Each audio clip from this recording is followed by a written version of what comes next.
I've always been the type to spill secrets I shouldn't, so when my cousin Clara handed me that tarnished silver locket last summer, I couldn't resist asking where she'd gotten it. We were sprawled on her porch in rural Indiana, the air thick with humidity and the drone of cicadas. She said she'd found it buried in her backyard while digging up an old flower bed, right where her grandma used to sit and hum those eerie hymns. The locket was small, no bigger than a quarter, with faint scratches across its surface like someone had clawed at it. Clara shrugged and said it wouldn't open, probably rusted shut. The sun dipped low, painting the cornfields gold, and I caught a whiff of something sour from it, faint like spoiled milk. I turned it over in my hands, feeling the weight heavier than it looked. That night, alone in my room, I noticed something odd. The air felt still, too still, and the crickets outside my window stopped chirping. I held the locket up to my ear, and there it was, a soft, rhythmic tapping from inside like fingernails on glass. I froze, heart pounding, but curiosity won. I grabbed a butter knife and pried it open. A folded scrap of paper tumbled out, yellowed and brittle, with a single line scrawled in shaky ink. "She's awake now." The tapping stopped. I laughed nervously, probably Clara messing with me, until I heard footsteps creaking upstairs. I lived alone. The next morning I drove to the library in town, locket burning a hole in my pocket. The librarian, Mrs. Hargrove, an older woman with sharp eyes, listened as I stammered out my story. She dug through dusty records and found it, an article from 1952. Clara's grandma, Ruth, had vanished after neighbors reported her screaming about something trapped. They'd found her locket buried in the yard, empty. I sped back to Clara's, but she wasn't home. Her dog, Jasper, growled at me from the porch, eyes glinting red in the dusk. Inside, the locket was on her kitchen table, open, the note gone. The air smelled sour again, stronger. Then I heard it, humming, low and uneven, like Ruth's hymns. Panic hit. I called Father Thomas, the local priest, who'd done blessings for spooked townsfolk before. He arrived with holy water and a grim look. "Some things don't stay buried," he muttered, sprinkling the locket. The humming turned to a shriek, sharp enough to rattle the windows. Jasper bolted inside, snarling, and lunged at me. I stumbled, back, the locket falling to the floor. Father Thomas shouted prayers, but the air thickened, pressing against my chest. I saw her then, Ruth or something, wearing her face pale and eyeless, clawing up from the locket's shadow. She grinned, teeth black and jagged, and whispered my name. I kicked the locket shut and she vanished, but the humming didn't. We burned it in a fire pit that night, the metal sizzling like it was screaming. Father Thomas said it was over, but I didn't sleep. Clara never came back. Weeks later, I found scratches on my door, faint but deep, like claw marks. Last night, I woke to tapping under my bed. I don't know what's worse, that Ruth's still out there, or that I can't stop hearing her voice in my head humming those damn hymns. I keep checking the floorboards, expecting to find another locket. Maybe I will. Maybe it's already here, waiting for me to open it again. If you find one, don't ever open it. She's awake now and she knows your name too. The tapping's louder tonight. It's not just under the bed anymore. It's in the walls, the ceiling, my skull. I should have left it closed. I should have left it buried. I've never told anyone this, but last fall I nearly died on a lonely stretch of Highway 50 in Nevada. It was late, past midnight, and my gas gauge was flirting with empty. The desert sprawled endless under a moonless sky, and I hadn't seen another car for hours. Then I spotted it, a neon sign flickering, diner open 24/7, buzzing like a dying fly. The place looked ancient, its chrome edges rusted, windows streaked with dust. I pulled into the gravel lot, tires crunching, and stepped out into air that smelled faintly of grease and ash. Inside, the diner was dim, lit by flickering bulbs. A waitress, June, her name tag said, stood behind the counter, pale, thin, with eyes that didn't blink. "Coffee?" she rasped, voice like sandpaper. I nodded, sliding onto a cracked stool. The only other customer was an old man in a corner booth, hunched over a plate of untouched pie, muttering to himself. June slid a chipped mug my way, the coffee black and steaming. I sipped it, bitter, with a metallic tang I couldn't place. Something felt off. The clock on the wall was stuck at 3:17, hands frozen. I glanced outside. My car looked farther away than I'd parked it. June watched me, unblinking, and I noticed her hands, fingers too long, nails yellowed and cracked. "You're not from here," she said, more statement than question. I forced a smile, mumbling about needing gas. She pointed to a pump out back, but her lips didn't move when she spoke next. "Stay as long as you like." My stomach twisted. The old man's muttering grew louder, words like trapped and eats them slow. I stood, leaving cash on the counter, and headed for the door. It wouldn't budge. June appeared beside me, silent, her breath cold on my neck. "Leaving so soon?" she whispered. The old man laughed, a wet, choking sound, and I saw his hands, shriveled, like he'd been there too long. I bolted for the back exit, past a kitchen where pots clanged with no one there. The gas pump stood alone in the dark, rusted but working. I filled my tank, hands shaking, and glanced back.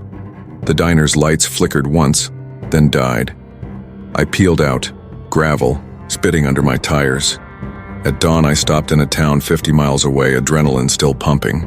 I asked a gas station clerk about the diner.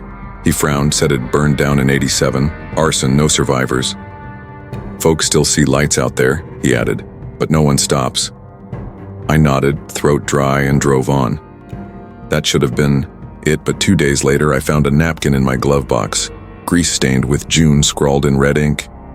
My car smelled like ash again. I tossed it, but that night I woke to static on my radio, faint, then clear. "Stay as long as you like." My dog Max growled at the dashboard, hackles up. I called a friend, James, who's into paranormal stuff. He came over with a psychic, Lila, who clutched a crystal and shivered when she saw my car. "Something's latched on," she said. "It's not done with you." They burned sage, chanted, but the static returned louder, layered with June's voice. Desperate, I drove back to Highway 50, James and Lila in tow. The diner was there again, neon buzzing, like I'd never left. Inside, June smiled, teeth sharper now, and the old man was still there, pie untouched. Lila whispered, "It's a loop. They're feeding off you." James grabbed a chair, smashed a window, but the glass reformed instantly. June lunged, fingers stretching toward me, cold and damp. I stumbled back, heart hammering, as Lila threw salt at her. June hissed, recoiling, and the diner shook, lights popping, walls groaning. We ran for the car, but Max stayed behind, barking at the dark. I floored it, the diner shrinking in my rear view until it didn't. It was closer, lights blazing, June's face pressed to the window, unblinking. Lila screamed, "It's tied to you." I swerved, tires screeching, and the diner vanished, gone, in a blink. We made it home, shaken, but Max never came back. The static's gone, but every night I hear faint clanging, like pots in that empty kitchen. James swears he saw June in his yard last week, just standing there. Lila won't answer my calls. Yesterday I found a receipt in my jacket. Coffee, 150, dated 1987. The diner's still out there, waiting. I drive different routes now, but sometimes, on empty roads, I see that neon flicker in the distance. It's closer every time. If you're out late on Highway 50, don't stop. Don't pull over for gas, don't grab a coffee. That diner's not empty, it's hungry. It takes you slow, piece by piece, until you're muttering in a booth with cold pie. June's still watching me, and I don't know how long I've got left. Last night I dreamed of her voice in my ear, rasping, "Stay as long as you like." I woke to paw prints on my floor, Max's, but too big, too deep. The air smelled like grease again. I checked my car, another napkin, fresh, with comeback in red. I'm not crazy. I went to the library, dug up old papers, articles about missing drivers, all last seen near that stretch. One mentioned a waitress, June Teller, presumed dead in the fire. The photo matched her face. I showed it to James. He went pale, said she'd waved at him from his porch. I don't sleep much now. The clanging's louder and my keys went missing this morning. I found them under my seat, with a diner sugar packet unopened. If you see that sign, keep driving. It's not a rest stop, it's a trap. And once you're in, it doesn't let go. I hear her now, behind me, rasping my name. The lights just flickered. I shouldn't have stopped. I shouldn't have drunk that coffee. Something's moving in the hall, slow, dragging. It's not Max, it's not James, it's her. If I don't make it, don't come looking. Don't stop at that diner. She's waiting and she's got room for more. The clanging's in my head now and I can't shut it out. Help. I've always had a soft spot for weird junk. So when I saw that chipped garden gnome at a yard sale in suburban Ohio last June, I couldn't resist. It was small, maybe a foot tall, with a faded red hat and a grin that looked too wide for its face. The old woman selling at Mrs. Perkins said it had been her husband's, kept it by the roses until he passed last year. Take it, she muttered, eyes darting.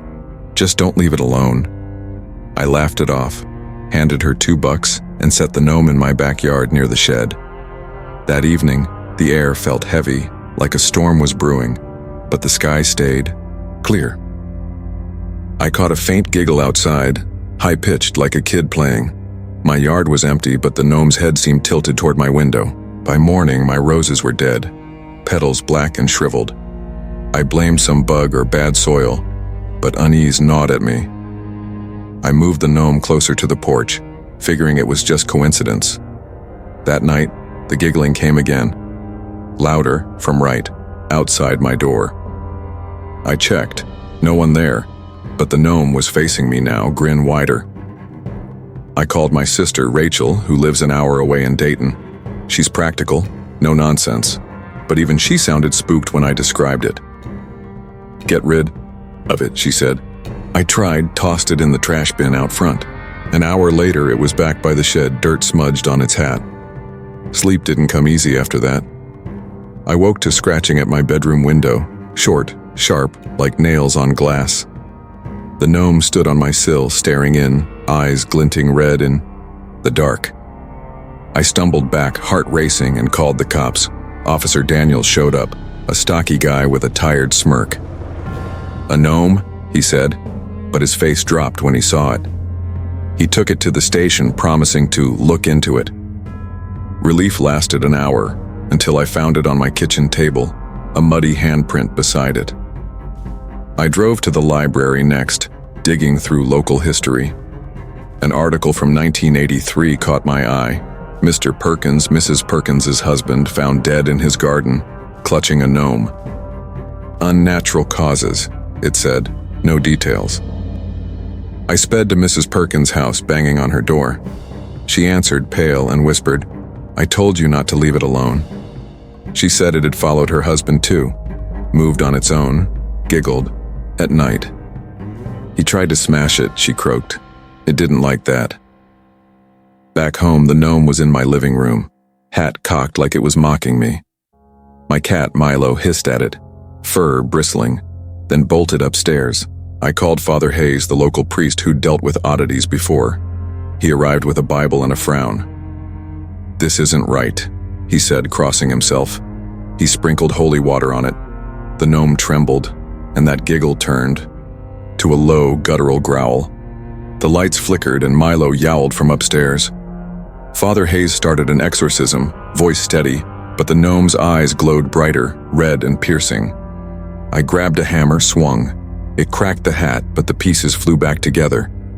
The growl became a scream, shaking the walls. Father Hayes shouted, "It's bound to you now." I ran outside, gnome in hand, and hurled it into the street. A truck hit it, shattered it to bits. Silence fell, and I exhaled, thinking it was over. It wasn't. Dawn broke, and the gnome was on my porch, whole, grinning wider. Milo was gone, only a tuft of fur left. I called Rachel again. She drove over with a friend, Thomas, who'd studied occult stuff. He stared at the gnome, pale. "It's a vessel," he said. "Something's inside." They tried salt, Iron, prayers, nothing worked. The giggling followed me everywhere now, echoing in my skull. Last night I woke to it sitting on my chest, cold and heavy, eyes boring into mine. I shoved it off, ran to the garage, and locked it in a metal box. This morning the box was open, empty. The gnome's on my couch now, hat tilted like it's waiting. Rachel won't come back. Said she saw it move in her rear view. Thomas left a note. Burn the house or run. I tried burning it. Gasoline, matches. The flames died out and it sat there unscorched. Neighbors whisper about me now. Say they hear giggling too. Yesterday I found a second gnome by the shed. Smaller, grinning just like the first. I don't sleep anymore. The scratching's back, under the floor, in the walls. I hear footsteps at night, small, deliberate. Milo's collar showed up. On my pillow, chewed and damp. I called Father Hayes again, he didn't answer. If you see a gnome at a sale, don't take it. Don't bring it home, don't think it's cute. It's not alone, it's never alone. It wants something and it's taking it slow. I feel it watching me now, from every corner. Last night I saw 3 gnomes outside, red hats glowing in the dark. The giggling's a chorus now, and my roses aren't the only thing dying. My reflection looked wrong today, grinning too wide. I don't know what's happening to me. I hear it behind me now, small feet on the floor. The lights just dimmed. I should have listened to Mrs. Perkins. I should have left it there. It's not just a gnome, it's something else. And it's not done. If you find my house empty, don't look for me, don't touch those gnomes, they're waiting for someone new. The scratching's louder, closer, I can't run anymore, I can't fight it. The door just creaked. I see red hats in the hall, 4 now. They're giggling. My name I don't have long, don't keep it, don't let it in, it's here. It's... The text cuts off here as if interrupted. A faint, smudged handprint stains the page, too small to be human. The next line is scratched out, unreadable, but one word stands clear. Grinning. Below it, in shaky ink. Help me. The giggling lingers in your head as you read this, doesn't it? Check your yard, check it now, they're patient, they wait. The curse is spreading, don't let it claim you next. Subscribe to a Mysteries Beyond the Shadows to fend off the darkness, smash that like button to break the spell, and hit the bell to stay alert for more terror. Drop a comment below. Which cursed object haunts you most? Beware. Once you watch, there's no turning back.